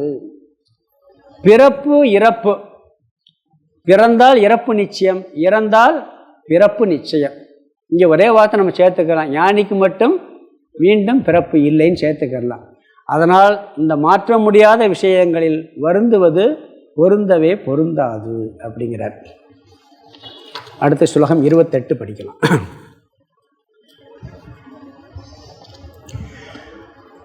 அவ்யக்தாதீனி பூதானி வியக்தமத்யானி பாரத அவ்யக்த நிதனான் ஏவ தத்ர காபரிதேவனாம். அவ்யக்தாதீனி பூதானி வியக்தமத்யானி பாரத அவ்யக்த நிதனான் ஏவ தத்ர காபரிதேவனாம். இங்கே மரண தத்துவம் பற்றிய கருத்து வருது. உயிரின் நிலை எப்படி இருக்குன்னு சொல்கிறாருன்னா, முதல்ல இல்லை, இடையில இருக்குது, முடிவில் இல்லை. ஏற்கனவே சொன்ன கருத்து வேறு விதத்தில் சொல்கிறார். இங்கேயும் மாற்ற முடியாத விஷயம், இதில் துக்கம் தேவையில்லை அப்படிங்கிறார். அதாவது அர்ஜுனன் கவலைப்படுவது பீஷ்மர் துரோணனுடைய மரணம் தான் முக்கியமாக. இங்கே பகவான் கேட்குறாரு, அவங்க பிறக்கிறதுக்கு முன்னாடி இருந்தாங்களா? இல்லை. பிறக்கிறதுக்கு முன்னாடி அவங்க இல்லை, இடையில இருக்காங்க, இப்போ இருக்காங்க, கட்டாயம் இல்லாமல் போயிடுவாங்க. இது மாற்ற முடியுமா? இந்த உயிருங்கிறது இடையில இருக்க ஒழிய பிறப்பதற்கு முன்பும் இல்லை, இப்போ வந்திருக்க உடம்பு பிறப்பதற்கு பின்பும் இல்லை, இடையில் இருக்கிறது. இதுதான் இதனுடைய தர்மம் அப்படிங்கிறார். இதற்கு ஏன் துக்கம் சொல்கிறார்? பிறப்புக்கு முன்னே இருந்தது என்ன எனக்கும் தெரியாது, இறந்த பின் நடப்பது என்ன உனக்கும் புரியாதுன்னு ஒரு பாட்டு இருக்கு. பிறப்பு என்பது தென்படாத உயிர்கள் தென்படுவது, காட்சிக்கு வராத சில உயிர்கள் தென்படுவது தான் பிறப்பு. இப்போ இருக்கு, பிறகு காட்சியிலிருந்து மறைவது மரணம் அப்படிங்கிறார். அவ்யக்தாதீனி பூதானி, எல்லா உயிர்களும் ஆதியில் தென்படாதவைகளாகவும், பிறப்பதற்கு முன்பு எந்த உயிரும் தென்படுறதில்லை, கண்ணுக்கு தெரிகிறதே இல்லை. பிறந்த பிறதே அது வந்திருக்கு, பிறந்திருக்கான், டேட் ஆஃப் பர்த்தெல்லாம் சொல்லி இன்னார் இப்படின்னா பேரெல்லாம் வைக்கிறோம். அதுக்கு முன்னாடி தெரிகிறதில்ல. பிறந்த போது வெளிப்படுது, அதுக்கு முன்னாடி இருந்திருக்கு, இங்கே வெளிப்படுது, அப்போ காட்சிக்கு தெரிகிறது. வியக்தம் அத்ஞானி பாரத, இடையில் தென்படுவதாக இருக்குங்கிறார். கொஞ்ச காலம் தென்படுறது மாதிரி இருக்குது, பிறக்கிறதுக்கு முன்னாடி தெரியலை, தென்படலை, இடையில தென்படுது, மத்தியானிங்கிறார். வியக்த மத்தியானி பாரத, கொஞ்ச நாள் இந்த உயிர் இந்த உடலில் வெளிப்படுகின்றது. அந்த கொஞ்ச நாளுங்கிறது எவ்வளோ நாள்?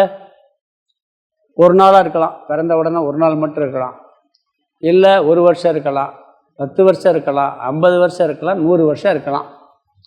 அந்த கொஞ்ச நாளுங்கிறது எவ்வளவு காலங்கிறது யாருக்கும் தெரியாது, ஆனால் இடையில தென்படுது. இந்த காலங்கிறதே ஒரு கற்பனை தான்.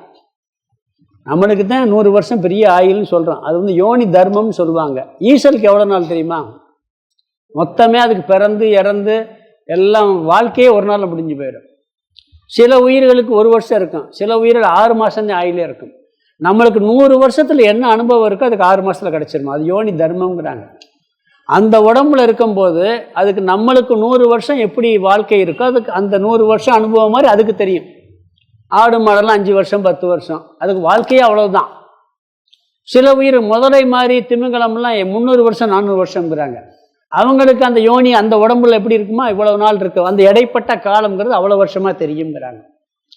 யோனி தர்மம் இருக்கு. நம்ம நினச்சிக்கிட்டு இருக்கோம் நம்மளுக்கு வந்து ஏசி மெத்த சுகமானது நம்ம உடம்புக்கு, ரைட் தானே? ஒரு பன்னி இருக்குது, அதை போய் ஏசியில் வச்சா தூக்கம் வருமா? அதுக்கு தூங்க முடியுமா பன்னிக்கு? இல்லை ஒரு எருவு மாடை போய் ஏசியில் போட்டு ஒரு மெத்தையில் படுக்க வச்சா தூங்குமா? அந்த யோனிக்கு அதுக்கு வேண்டிய உடம்பு அது வேறு தனி, யோனி தர்மம்னு சொல்லுவாங்க. அந்த உடம்புக்கு அதுதான் சுகம். அது மாதிரி அந்த உடம்புக்கு உண்டான காலம், இந்த உடம்புக்கு உண்டான காலம், இது இடைப்பட்ட காலத்தில் தென்படுகின்றன. ஒவ்வொரு உயிருக்கும் ஒரு காலம் இருக்கு. பிரம்மாவுக்கு 1000 கல்ப வருஷம். பிரம்மா உடம்புக்கு 1000 கல்பம் கூட இல்லை, 1000 கல்பங்கிறது அவருக்கு ஒரு பகல். இப்படி 365 கல்பம் சொல்றாங்க அவங்க. இருந்தால் ஒரு பிரம்மாவுக்கு அது ஒரு நாளாம். இப்படி 100 வருஷம் அவருக்கு ஆயிலுங்கிறார்கள். அதில் ஒரு கணக்கு வருதுல போட்டு படித்து பார்த்தேன். அதாவது ஒரு கல்பம், ஒரு 1000 கல்பங்கிறது ஒரு பகல், இன்னொரு 1000 கல்பங்கிறது ஒரு இரவு. இப்படி 365 நாள் அவருக்கு ஒரு நாளாம். அப்போ எவ்வளோ ஆச்சு? அப்போ 2000 கல்பம் ஒரு நாள். அப்போ 365 2ஆ பெருக்கிங்க, இது ஒரு வருஷம். இப்படி 100 வருஷம் ஒரு பிரம்மாவுக்கு ஒரு ஆயிரம். இப்போ இருக்கிறது 51வது பிரம்மாவா? இப்படிலாம் ஒரு கணக்கு போட்டு ஒரு புஸ்தகத்தில் போடுறது, உண்மையா பொய்யா தெரியாது. அப்போ அவருக்கு இடைப்பட்ட காலம் அவ்வளவு. மனுஷனுக்கு 100 வருஷம், தேவர்களுக்கு ஒரு வருஷம் ஒரு நாள், ஒரு வருஷம் ஒரு நாள். அவங்களுக்கு ஒரு கணக்கு இருக்கு. அப்போ அந்த இடைப்பட்ட காலங்கிறது கணக்கே கிடையாது. நம்மளுக்கு விதி எவ்வளோ அவ்வளவுதான். அப்பத்தான் தென்படுது. அதுக்கு முன்னாடியும் தென்படலை, பின்னாடியும் தென்படாமல் போய்விடும். இதுவும் தவிர்க்க முடியாத, மாற்ற முடியாத விஷயம் அப்படிங்கிறார். அவ்யக்த நிதனானி ஏவ, முடிவில் தென்படாதவைகளாகவும் இருக்கின்றன. பிறப்பு என்பது தோற்றத்திற்கு வருவது, இறப்பு என்பது தோற்ற முடிவுக்கு வருவது, இடையில் இருப்பது வாழ்க்கை அப்படிங்கிறார். இந்த இடையில தென்படுறது வாழ்க்கை, அது ஆயுள் காலம். பிறகு இந்த உடல் வர காரணம் என்னன்னா பஞ்சபூதம் தான். உடல் காரியமாக வந்திருக்கு. பிறகு உடல் என்ன பண்ணுது? பஞ்சபூதம் மாறிடுது. உடம்பு எதுலேருந்து வந்துச்சு? சாப்பிட்ட இட்லி, தோசை, தண்ணி எல்லாம் சேர்ந்து அந்த உடம்பு வந்திருக்கு. திருப்பி அதெல்லாம் அந்த இட்லி தோசையெல்லாம் மண்ணில் இருந்தே வந்துச்சு. திருப்பி இது என்ன பண்ணுது? இந்த உடம்பு மண்ணாகவே மாறி போயிடும். இல்லாட்டி நெருப்பில் போயிடும். நெருப்பில் போனால் நெருப்பில் கொஞ்சம், மண்ணில் கொஞ்சம், தண்ணியில் போயிடும். பஞ்சபூதத்தில் வந்தது பஞ்சபூதமாகவே மாறுது, இல்லாமல் போகிறது இல்லை. கொஞ்சம் கொஞ்சமாகவும் போய்கிட்டு இருக்கு. மொத்தமாக டோட்டலாக போகிறத மரணம்னு சொல்கிறோம். ஒவ்வொரு நாளும் பஞ்சபூதத்தில் பஞ்சபூதத்துக்கு போய்கிட்டே இருக்கு. ஆனால் டோட்டலாக போகிறது மரணம். அது பஞ்சபூதத்தோட முடிஞ்சு போகுது. இந்த அஞ்ஞானிக்கு மட்டும் என்ன பண்ணும்? இந்த உடம்பு அழிஞ்சிடும். சூக்ஷ்ம சரீரம் இருக்குது பார்த்தீங்களா, மனசு புத்தி, இது ட்ராவல் பண்ணும். ட்ராவல் பண்ணி அடுத்த உடம்பு எடுக்கும். உண்மையான மரணம் யாருக்கு தெரியுமா? ஞானிக்கு. என்ன உள்டாவே பேசுகிறீங்கன்னு நினைக்கலாம். அதாவது நம்மளுக்கு இந்த உடம்பு அழியுது. எதுலேருந்து வந்துச்சு? பஞ்சபூதத்துலேருந்து பஞ்சபூதத்தில் போயிடுச்சு.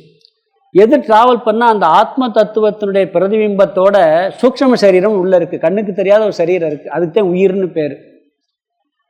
இங்கே அந்த உயிரவே ஆத்மாங்கிற அடிப்படையில் பேசிக்கிட்டு இருக்காரு. அதுக்கும் ஆதாரமான தத்துவம் பின்னாடி போகும்போது, ஆரம்பத்திலே அதெல்லாம் விளக்கணும்னா அப்புறம் பைத்தியம் பிடிச்சிடும். அதனால் கொஞ்சம் கொஞ்சமாக ஸ்டெப் பை ஸ்டெப்பாக கொண்டு போகிறாரு. அந்த உயிருங்கிறது ஆத்மாவினுடைய பிரதிபிம்பத்தோடு ட்ராவல் பண்ணும். அது சூக்ஷ்ம சரீரம். அது எங்கேருந்து உருவாச்சுன்னா, அது சூக்ஷ்ம பஞ்சபூதத்திலிருந்து உருவாச்சு. கண்ணுக்கு தெரியாத பஞ்சபூதம் இருக்குது. எப்படி இது கண்ணுக்கு தெரிகிற பஞ்சபூதமோ அது மாதிரி கண்ணுக்கு தெரியாத பஞ்சபூதம் இருக்குது. அதுலேருந்து உருவானது அது.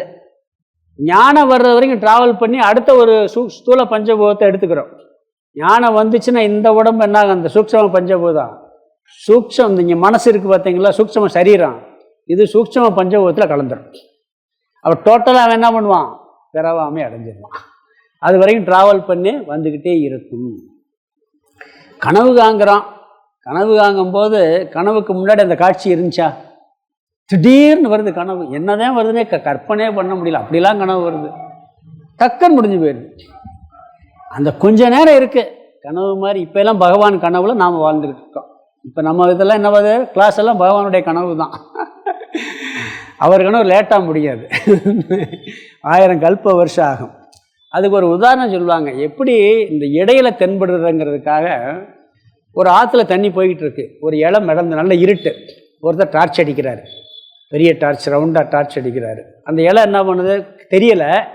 கரெக்டாக வந்தோம், லைட்டுக்கு வந்தோன்னே கண்ணுக்கு தெரியுது. எவ்வளோ நேரம் தெரியும்? திருப்பி அடுத்து போயிடும். அடுத்து ஒரு டார்ச் அடிச்சுக்கிட்டு இருக்காரு, அங்கே போனோன்னே தெரியும். அப்புறம் அடுத்த டார்ச்சு, நிறைய டார்ச் லைட்டாக இருக்கு, வரும் தெரியும், பிறகு தெரியாமல் போயிடும், பிறகு தெரியும், பிறகு தெரியாமல் போயிடும். ஒவ்வொரு டார்ச்சுக்கிட்ட போகும்போது தெரியும். அது மாதிரி ஒவ்வொரு உடலை எடுக்கும் போதும் தெரியுது, திருப்பி தெரியாமல் போயிடுது, பிறகு தெரியுது, பிறகு தெரியாமல் போயிடுது. இப்படித்தான் இந்த உடல் பிறப்பு, காட்சிக்கு தென்படாமல் இருக்கிறது. ஆனால் இல்லைன்னு சொல்றது இல்லை. காட்சிக்கு தென்படலை, காட்சிக்கு தென்படுது, காட்சிக்கு தென்படாமல் போய்கிறது. அப்போ இந்த இலை எப்படி இருட்டில் நதியில் நான் வந்தாலும் கூட தெரியலை, தெரியுது, தெரியாமல் போகுது, பிறகு தெரியுது, பிறகு தெரியாமல் போகுது. அந்த டார்ச் லைட் இருக்கிற இடத்துல மட்டும் தெரியும். அது ஒரு உடம்புல மட்டும் வெளிப்படுது. பிறகு என்ன உடம்பு போனவொடனே வெளிப்படாமல் போயிடுது, பிறகு இன்னொரு உடம்பு வந்தவொடனே வெளிப்படுது. இப்படித்தான் இந்த பிறப்பு இறப்புங்கிறது நடக்குது. ஆதியில் தென்படவில்லை, பின்பும் தென்படவில்லை, இடையில் தென்படுவது தான் இந்த வாழ்க்கை. அதுவும் மாற்ற முடியாத விஷயம் அப்படிங்கிறார். உயிர், இந்த உயிர் பிறப்புக்கு முன்பும் இறப்புக்கு பின்பும் தென்படுவதில்லை, வாழும் பொழுது மட்டும் தென்படுகிறது. அதனால் இதை குறித்து நீ வருந்தாதே. தத்ரகா பரிதேவனா, இவ்விஷயத்தில் என்ன துக்கம், ஏன் வருத்தப்பட வேண்டும்? உறங்குவது போலும் சாக்காடு, உறங்கி விழிப்பது போலும் பிறப்புன்ட்டார். உறங்கும்போது இருக்கிறதே தெரியறதில்ல, என்னவும் தெரியறதில்ல. இந்த உலகம் இருக்கா இல்லையான்னு கூட தெரியாது. அது மாதிரி இறந்த பிறகு நம்மளுக்கு தெரியுது, பிறக்கும் போது தெரியுது. இப்படித்தான் பிறப்பு இறப்பு வருது அப்படிங்கிறாரு. தூங்கின பிறகு ஏதாவது தெரியுதா? இந்த உலகம் இருக்குன்னா தெரியுதா? தெரியாது. வெளிச்ச பிறகு தெரியுது. இந்த பிறப்புக்கு இன்னொரு உதாரணம், இந்த தூக்கம் அருமையான உதாரணம். வள்ளுவர் சொன்ன உதாரணம், உறங்குவது போலும் சாக்காடு, உறங்கி விழிப்பது போலும் பிறப்புன்னு சொன்னார் பார்த்தீங்களா.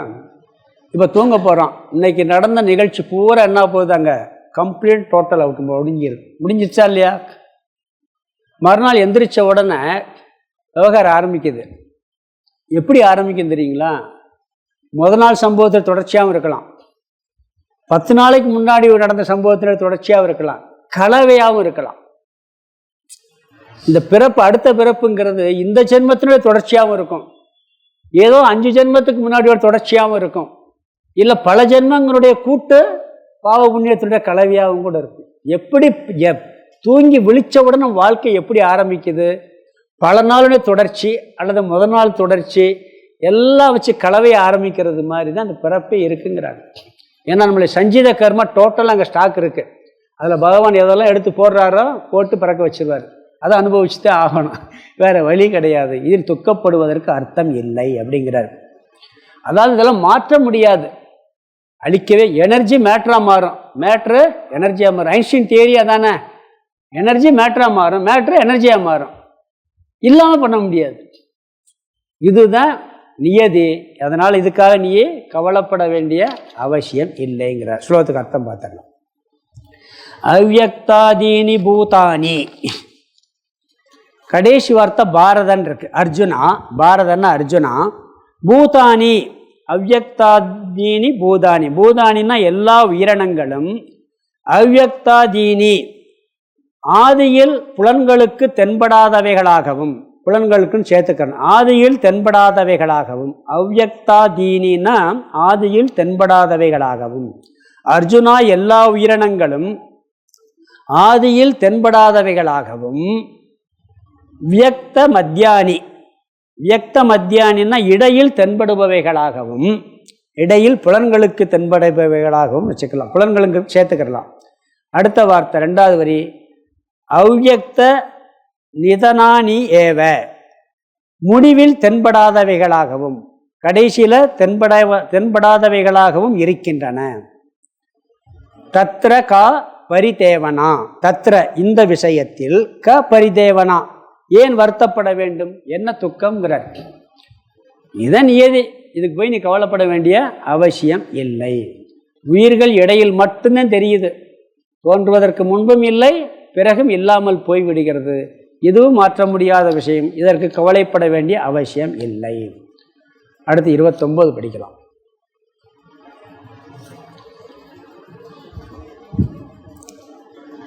ஆச்சரியவத் பஸ்யதி கச்சிதேனம்,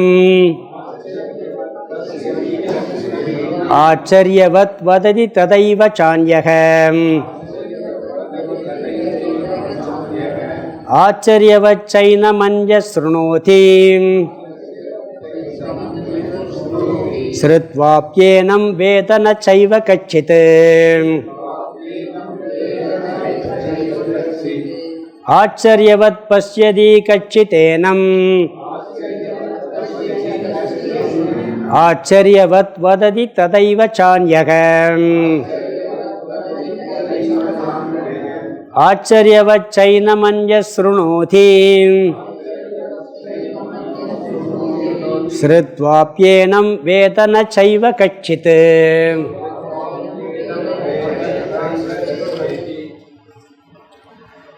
இங்கு இந்த ஆத்ம தத்துவம் பெரிய ஆச்சரியமான விஷயம் சொல்றாருங்க. ஆத்மாவை அறிவது, பார்ப்பது, சொல்வது, கேட்பது எல்லாம் ஆச்சரியம். இதை புரியாமல் இருக்கிறது ஆச்சரியங்கிறார். 4 ஆச்சரியம் இங்கே சொல்கிறார். பார்ப்பது ஆச்சரியமா, அதாவது புரிஞ்சுக்கிறது. சொல்கிறது ஆச்சரியமா, இந்த விஷயத்தை கேட்கறது ஆச்சரியமா, கேட்டும் புரியாமல் இருக்கிறது ஆச்சரியங்கிறார். இந்த ஆச்சரியம் அதிசயம்ங்கிற வார்த்தை இருக்குது பார்த்தீங்களா, சம்ஸ்கிருதத்துலேயும் தமிழ்லேயும் ரெண்டையும் பயன்படுத்துவோம். அங்கேயும் இதே தான் பயன்படுத்துகிறோம், தமிழில் இதை தான் பயன்படுத்துகிறோம், 2 வார்த்தையை. பொதுவாக எது அரிதாக இருக்கோ அதை ஆச்சரியமாக பார்ப்போம், அதிசயம்னு சொல்லுவோம். எது அரிதோ அதை ஆச்சரியம்போம், இல்லைன்னா அதிசயம்னு சொல்லுவோம். இது இந்த 4மே அரிதுங்கிறார். இந்த ஆத்ம தத்துவத்தை சொல்பவர்களும் அரிது, கேட்பவர்களும் அரிது, புரிந்து கொள்பவர்களும் அரிது, என்னதான் கேட்டாலும் புரியாமல் இருப்பவர்களும் அரிதுங்கிறார். அதனால் அரிதாக இருக்கிறது 4மே ஆச்சரியமானது, அதிசயமானதுங்கிறார். அரிதான விஷயத்தை பார்த்து ஆச்சரியம். நாயில் தெரு நாயெல்லாம் போது ஆச்சரியப்படுமா? ஒரு யானை போட்டோம் இந்த இடத்துல, குழந்தைங்கள்லாம் பின்னாடியே ஓடும். ஏன்னா அது அரிதாக வருது. ரெகுலராக வர்றது ஆச்சரியப்படுமா? புலி வந்துச்சுன்னா இன்னும் ஊரே கல்லோலப்பட்டுரும். ஐயப்பனுக்கு ஏன் பெருமை? புலி மேலே வந்தார். குமரகுருவர் புலி தானே வந்தார். குமரகுருவர் புலியில் போய் அந்த மன்னன்ட்டு எதோ சொன்னாங்க, காசியில் பண்ணாருன்னு சொல்லுவாங்க. அதுதான் ஆச்சரியம். நடக்காதது நடந்தால் ஆச்சரியம், ரெகுலராக நடக்கிறது ஆச்சரியம் இல்லை, அரிதாக நடக்கிறதே ஆச்சரியம். இங்கே இந்த விஷயம் என்ன சொல்கிறாருன்னா, மிக மிக அரிதான விஷயம். முதல்ல குருவை சொல்கிறார் இந்த பின்னாடி வர்ற வரையில், ஆச்சரியவத் வததி, ஆச்சரியமானது போல எடுத்து கூறுகிறாருங்கிறார். இந்த விஷயத்தை எடுத்து சொல்கிறது இருக்கே, இது மாதிரி ஒரு ஆச்சரியம் எதுவுமே இல்லைங்கிறார். ஏன் ஆச்சரியம் சொல்கிறாங்க எடுத்து சொல்கிறதுன்னா, குரு என்ன சொல்வார்? ஆத்மா வார்த்தையால் விளக்க முடியாது. பிறகு அவர் என்ன பேசிக்கிட்டு இருக்காரு? வார்த்தை விளக்க முடியாதுன்ட்டு வார்த்தையில் தானே சொல்கிறாரு.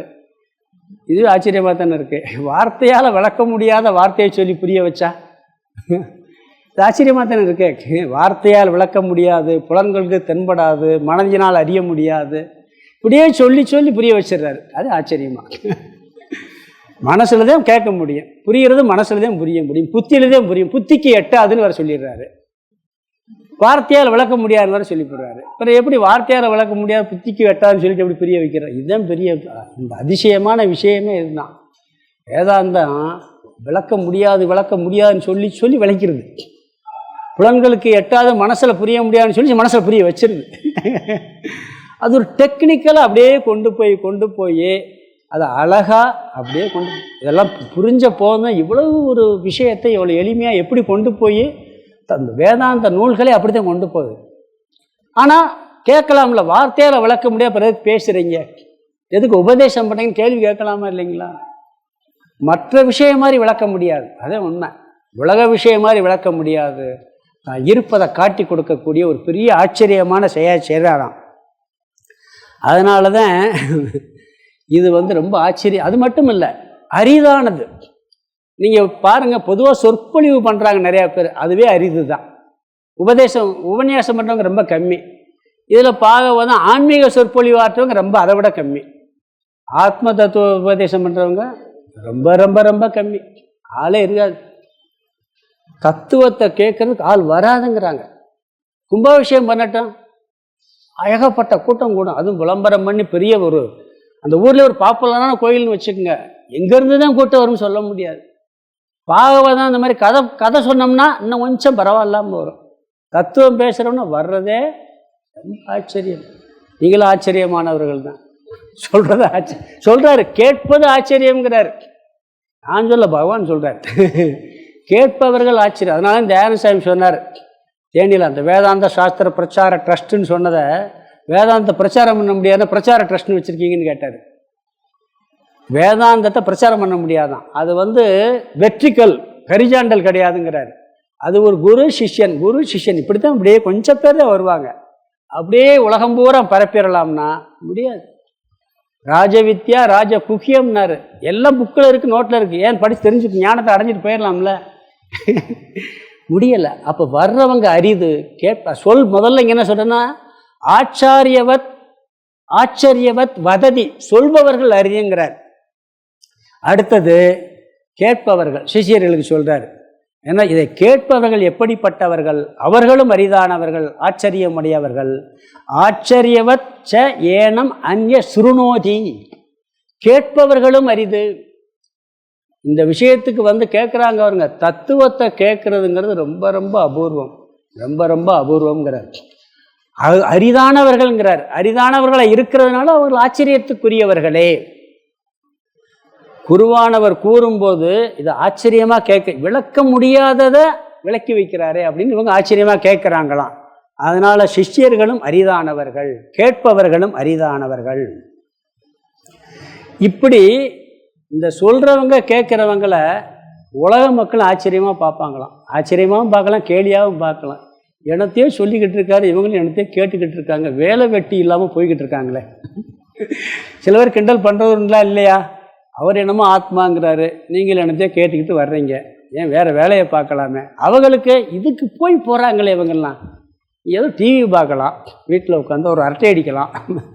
அவங்களுக்கே இது ஆச்சரியமாகத்தே இருக்கான். பிறகு சிஷ்யன் அவன் என்ன நினைக்கிறான், கேட்ட உடனே இது எப்படி நான் புரிஞ்சுக்கிட்டேன்னு இவனுக்கு ஆச்சரியமாக இருக்கான். அதுக்கு முன்னாடியே நான் ஆத்மாவத்தே இருந்தேன், இப்போ புரிஞ்ச பிறகு ஆத்மாவை தெரியுதுக்கு முன்னாடி ஏன் அது தெரியலை, இப்போ ஏன் தெரிஞ்சுக்கிட்டேன்? புரியறதுக்கு முன்னாடி ஆத்மா இல்லாமல் இருந்தானா? ஆனால் இதுதான் ஆத்மான்னு தெரியாமல் இருந்திருக்கான். இப்போ தெரிஞ்சவனு ஆச்சரியமாக இருக்கான். அதனால் என்ன சொல்கிறாரு, ஆச்சரியவத் பஷ்யதி, ஆச்சரியத்துடன் பார்க்கிறான்ங்கிறார். முதல்ல சொல்கிறது ஆச்சரியம், கேட்பது ஆச்சரியம், இங்கே பார்ப்பது ஆச்சரியம். என்ன புரிஞ்சுக்கிறது ரொம்ப ஆச்சரியத்தோடு பார்க்குறானா. இப்படிப்பட்ட தத்துவத்தை நான் புரிஞ்சுக்கிட்டேனே, இது எனக்கு ஆச்சரியமாக இருக்கே, அதுவும் ஆச்சரியங்கிறாரு. அவங்களும் எத்தனையோ பேர் கேட்டாலும் புரிஞ்சுக்கிறது ரொம்ப கம்மி தான். அதனால சொல்லுவாங்க, கேட்டுக்கிட்டே இரு, புரிஞ்சாலும் புரியாட்டாலும் பரவாயில்ல, இந்த ஜென்மம் அடுத்த ஜென்மத்திலேயே புரியும். இதனுடைய புண்ணிய பலன் இப்போ புரியலாட்டி பின்னாடி புரியும். அரிதானவர்கள்ங்கிறார். சொல்பவர், கேட்பவர், புரிந்து கொள்பவர் மிகச்சிலரே. கச்சித் அப்படிங்கிறார், யாரோ ஒருவன் அப்படிங்கிற வார்த்தை இங்கே பயன்படுத்துகிறார். அதாவது கீதையில் 7வது அத்தியாயத்தில் 3வது சுலோகம் ஒன்று வருது, பின்னாடி பார்க்க போகிறோம். அந்த சுலோகத்தை சொல்கிற பாருங்க. மனுஷ்யானாம் சகஸ்ரேஷு கச்சித் யததி சித்தையே யத தமபி சித்தானாம் கச்சின்மாம் வேத்தி ததத்வதக. ஆயிரக்கணக்கான மனிதர்களுள் யாரோ ஒருவன் நிறைநிலைக்காக முயல்கிறான். முயற்சி பண்ணுறவனே யாரு? ஆயிரக்கணக்கானதில் யாரோ ஒருத்தங்கிறார். அப்போ லட்சத்தில் ஒருத்தனை முயற்சியை பண்ணுறாங்கிறார். ஆயிரக்கணக்கில் ஒருத்தனை முயற்சி பண்ணுறான். அவர்களில் யாரோ ஒருவன் என்னை உள்ளது உள்ளபடி அறிகிறான்கிறார். இது எவ்வளோ பெரிய ஆச்சரியம். நம்மெல்லாம் யார்? லட்சத்தில் ஒருத்தன், 1000ல் ஒருவன் இல்லை. யார்? லட்சத்தில் ஒருவன் தான். முயற்சி பண்ணியாச்சுனாலே லட்சத்தில் ஒருவன். பகவான் சொல்கிறார் 7வது அத்தியாயத்தில், தெரிஞ்சுக்கணும் முயற்சி பண்ணிட்டாலே ஆயிரக்கணக்கான ஒருவர்களில், ஒரு 1000ல் சொல்லலை, ஆயிரக்கணக்கானவர்கள் யாரோ ஒருவன் முயற்சி செய்கின்றான். அப்படி முயற்சி செய்கின்ற பலருள் யாரோ ஒருவன் தான் உள்ளதை உள்ளபடி எறிகிறான். கீதையில் சொல்றார். விவேக சூடாமணியில் ஒரு ஸ்லோகம் வருது, துர்லபம் திரமே வைதத் தேவ அனுக்கிரக ஹேதுகம் மனுஷியத்துவம் முமுட்சுத்துவம் மகாபுருஷ சம்சரயக. மனித பிறவி, முக்தியில் ஆசை, மகாபுருஷர்களை நாடி அடைதல் ஆகிய இம்மூன்றும் அடைதற்கு அரியது. தெய்வத்தின் அருள் காரணமாகத்தான் அடைய இயலும். மனித பிறவியே அரிதுங்கிறார் அங்க. ஏன்னா மனித பிறவில தான் ஞானத்தை அடைய முடியும். 86 லட்சமோ 84 லட்சம் யோனிகள்ங்கிறாங்க. அதுல ஒரு யோனி மனித பிறவி. அப்போ மனுஷ பிறவியே எத்தனையில் ஒன்று? 84 லட்சத்தில் ஒன்று தான். மனித பிறவியே 86 லட்சத்தில் ஒன்று. அதுவே அரிதுங்கிறாரு. அதிலையும் இந்த முக்தியில் ஆசை வருது பாருங்க, அது மிக மிக அரிதுங்கிறார். அதுக்கு தகுந்தவற்றை போய் சேர்றமே, அது அதை விட அரிதுங்கிறார். இதெல்லாம் எப்படி கிடைக்கும்னா தெய்வ அனுகிரகம் எல்லாம் கிடைக்கவே கிடைக்காதுங்கிறார். இது விவேக சூடாமணியில் வருது. அதனால தான் அரிது அரிது மானிடராய் பிறத்தல் அரிது அப்படிங்கிறாங்க. எல்லா பிறவிலையும் சுகத்தை அனுபவிக்கலாம், என் தேவ பிறவிலையும் அறிக்கலாம், மற்ற உயிர்களில் இருந்தாலும் சுகத்தை அனுபவிக்கலாம். ஆனால் ஞானத்தை அடைந்து மோட்சத்தை அடைவது மனித பிறவி மட்டுமே. சந்தனக்கட்டையிலையும் விறகு எரியும், சந்தனக்கட்டையில் விறகு எரியும் அறியாதா? ஆனால் எரிக்கிறதுக்கு பயன்படுத்தினா எவ்வளோ மோசம். அதனால் என்ன சொல்கிறாரு, நீ சந்தனக்கட்டை மாதிரி சந்தனக்கட்டை அடுப்பறிக்க பயன்படுத்திக்கிட்டு இருக்கேங்கிறாரு. இதுக்கு முயற்சி பண்ணாதவங்களை, இந்த விஷயத்துக்கு முயற்சி பண்ணாத மனிதர்களை நீ சந்தனக்கட்டையை வச்சு அடுப்பறிக்க அதுக்கு வேற கட்டை இருக்கே. நாங்கள் சுருளியில் சாமியோட போய் தங்கி ஃபஸ்ட்டு கீதா கிளாஸ் அப்போ தான் நான் கேட்டேன். 87, 88 இருக்கும் கீதா கிளாஸ். முதல்ல கேட்டது சுருளி ஃபால்ஸில் சாமியோட ஒரு ஆசிரமம் தங்கியிருப்போம். அப்போல்லாம் அவ்வளோ ஃபேமஸ் கிடையாது. அங்கே காலையில் எழுந்திரிச்சு குளிக்க ஃபால்ஸுக்கு போவோம், அங்கே ஒரு 3 நாள் தங்குவோம். காமையவண்டப்பட்டியில் வந்து சாமி கிளாஸ் எடுப்பார், அது கூடயே அங்கே 3 நாள் தங்கியிருப்பேன். அங்கேருந்தே ஃபஸ்ட்டு பேசிக்காக கீதை. அப்போ அந்த இதில் அந்த காலையில் சுருளிக்கு வருவாங்கள்ல, அவங்களுக்கு அந்த சண்டே கொஞ்சம் கூட்டம் வரும். அன்னைக்கு சண்டேயாக இருந்ததுன்னா இந்த வடையெல்லாம் சுட்டுக்கிட்டு இருப்பாங்க, சந்தன வாடை வரும், அந்த விறகுலேருந்து சந்தன வாடை வரும். அதுகளுக்கு தெரியலை, மரம் போய் பிறகிட்டு வர்றாங்க, காட்டுக்குள்ளே பிறகிட்டு வர்றாங்க, சந்தனக்கட்டை எரிச்ச பிறகு தெரியுது. அது அதை எடுத்து வைக்கவும் தெரியலை, எந்த கட்டைனே தெரியாது. இப்படி நாம் என்ன பண்ணிக்கிட்டு இருக்கோம், சந்தனக்கட்டையை வச்சு அறுப்படிக்க பயன்படுத்திக்கிட்டு இருக்காங்க. இங்கே வராதவங்க உங்களை சொல்ல, இந்த விஷயத்துக்குள்ளே வராதவங்களை அப்படி சொல்கிறார் அவர். அரிது அரிதுங்கிறாரு. அதனால் ரொம்ப அரிய விஷயமா இருக்கிறதுனால இது மாதிரி ரொம்ப ஆச்சரியமானது எதுவுமே இல்லை. அதுக்கடுத்து ஒன்று சொல்கிறாரு, ஸ்ருத்வா அபி ஏனம் வேதன செய்வ கச்சித்து, மேலும் ஒருவன் இதை கேட்ட போதிலும் அறியவே இல்லை. இதுவும் ஆச்சரியங்கிறார். எத்தனையோ நூலில் படிக்கிறாங்க, எத்தனையோ புஸ்தகங்களில் இருக்குது, எவ்வளோ உபதேசங்கள்லாம் சிலர் புரிகிறதில்லை. இதுவும் ஆச்சரியமாக இருக்கா இல்லையா? நான் சாமிகிட்ட ஒரு கேள்வி கேட்டேன், இந்த விஷயம் கொஞ்சம் புரிய ஆரம்பிச்சோன்னு ஒரு ஆச்சரியமாக இருந்துச்சு, இவ்வளவு இதாக இருக்கேன்னு சொல்லிட்டு. அப்போ எத்தனையோ சன்னியாசிகள், நல்ல தபஸ்விகள், நம்மளோட அவங்க பிரம்மச்சரியம் எல்லா வாழ்க்கையும் கடைப்பிடிக்கிறாங்க, தபஸ்வியாக இருக்காங்க, தியானம் பண்ணுறாங்க, ஒரு ரொட்டீன் இருக்குது, இந்த விஷயத்துக்குள்ளே வராமல் இருக்காங்க. கேட்டேன் சாமிகிட்ட, இது எப்படி சாமி, நாங்கள்லாம் ஒரு கிரகஸ்த வாழ்க்கைன்னு வந்ததுனால இப்படிலாம் இருக்கோம், எங்களுக்கு புரிஞ்சது மாதிரி இருக்குது, அவங்களுக்கு இந்த விஷயத்துக்குள்ளேயே நுழையாமல் சரியாக சன்னியாசிகள் இருக்காங்கன்னா இன்னும் கொஞ்சம் பாவம் இருக்குங்கிறார். ஒரு சன்னியாசி சொன்னார், நான் சொல்லலை. இல்லறத்தாளாக இருந்தாலும் கூட அந்த விஷயத்துக்குள்ளே வந்தால் ஏதோ புண்ணிய கர்மா வேலை செய்யுது. அதனால தான் அதில் விவேக சூடாமணியில் சொல்கிறாரு, இது புண்ணிய பலன் இருந்தால்தான், ஆண்டவன் அனுகிரகம் இருந்தால்தான் வருங்கிறார். இதனுடைய பெருமையை, இந்த தத்துவத்தை சொல்லி இங்கே பகவான் என்ன சொல்லிட்டார், இது பெரிய ஆச்சரியம், கேட்பவர்கள் ஆச்சரியம், சொல்பவர்கள் ஆச்சரியம், புரிபவர்கள் ஆச்சரியம், புரியாமல் இருப்பதும் கூட ஆச்சரியம். இவ்வளோ விஷயம் இருந்தும் கூட புரியாமல் இருக்கு. அதுதான் 9ஆம் அத்தியாயத்தில் சொல்ல போகிறாரு. ராஜ வித்யா ராஜ குக்கிய யோகத்தில் ஏன் புரியாமல் இருக்குது, இவ்வளோ ரகசியமாக இருக்கும் பாரு, அது அங்கே சொல்ல போகிறார். இதுக்கு மேலும் விளக்கத்தை நம்ம அடுத்த வகுப்பில் பார்க்கலாம். ஓம் பூர்ணமத பூர்ணமிதம் பூர்ணாத் பூர்ணமுதச்யதே பூர்ணஸ்ய பூர்ணமாதாய பூர்ணமேவாவசிஷ்யதே. ஓம் சாந்தி சாந்தி சாந்தி. ஹரிஹி ஓம். ஆதிகுருநாத சுவாமிக்கு ஜெய்.